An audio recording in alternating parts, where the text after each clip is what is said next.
বাংলাদেশের গণতান্ত্রিক ইতিহাসে ২০২৪ সালের জুলাই-আগস্ট গণঅভ্যুত্থান একটি গুরুত্বপূর্ণ অধ্যায় হিসেবে চিহ্নিত হয়ে থাকবে বলে মন্তব্য করেছেন বিএনপির ভারপ্রাপ্ত চেয়ারম্যান তারেক রহমান। বলেন, ১৯৭১ সালের মুক্তিযোদ্ধাদের মতোই ২৪-এর বীর শহীদদের ভুলবে না জাতি। গণঅভ্যুত্থানের বর্ষপূর্তি উপলক্ষে বিএনপি আয়োজিত আলোচনা সভায় তিনি আরও বলেন, পতিত স্বৈরাচার যেন মাথাচাড়া দিয়ে উঠতে না পারে, সেজন্য ফ্যাসিবাদ বিরোধী জাতীয় ঐক্য ধরে রাখতে হবে। জুলাই গণ অভ্যুত্থানের বছরপূর্তিতে ৩৬ দিনব্যাপী কর্মসূচি হাতে নিয়েছে বিএনপি, যার প্রথম দিন মঙ্গলবার বিকেলে রাজধানীর চীনমৈত্রী সম্মেলন কেন্দ্রে আলোচনা সভার আয়োজন করে বিএনপি।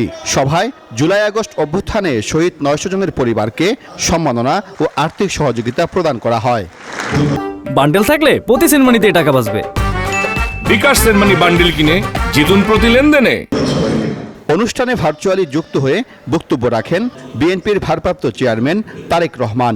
জুলাই-আগস্টে শহীদ ও আহতদের পাশাপাশি স্মরণ করেন গত ১৬ বছর গুম খুনের শিকার ব্যক্তিদের।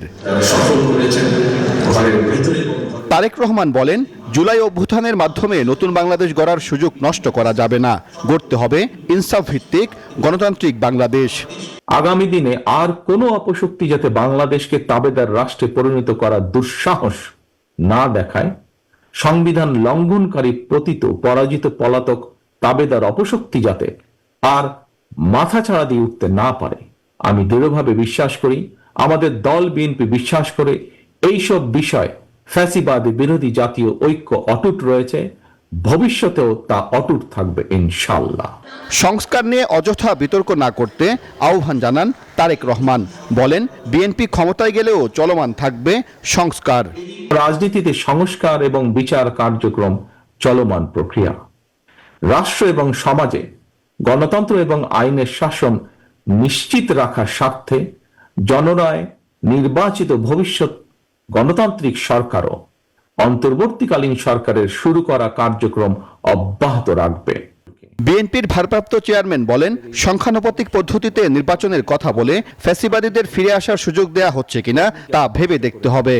সংখ্যানুপাতিক নির্বাচনী ব্যবস্থা দেশে ঐক্যের পরিবর্তে বিভক্তিমূলক সমাজ এবং অস্থিতিশীল সরকার সৃষ্টির কারণ হয়ে উঠতে পারে কিনা, এই বিষয়গুলো গুরুত্ব সহকারে আরো একবার ভেবে দেখার জন্য আমি সকল রাজনৈতিক নেতৃবৃন্দকে বিনীত আহ্বান এবং অনুরোধ করব। সংখ্যানুপাতিক নির্বাচনী ব্যবস্থার আড়ালে পুনরায় দেশের রাজনীতিতে নিজেদের অজান্তেই পতিত পরাজিত পলাতক ফ্যাসিস্ট অপশক্তির পুনর্বাসনের পথ সুগম করে দেওয়া হচ্ছে কিনা, এই বিষয়টিও আমাদের প্রত্যেকের অত্যন্ত সিরিয়াসলি ভাবা দরকার। শহীদদের আকাঙ্ক্ষার বাংলাদেশ প্রতিষ্ঠায় রাজনৈতিক দলগুলোকে একসাথে কাজ করার আহ্বান জানান তারেক রহমান। শহীদদের প্রতি আমাদের ঋণ পরিশোধের এখনই সময়। সাইফুল ইসলাম, নিউজ 24, ঢাকা।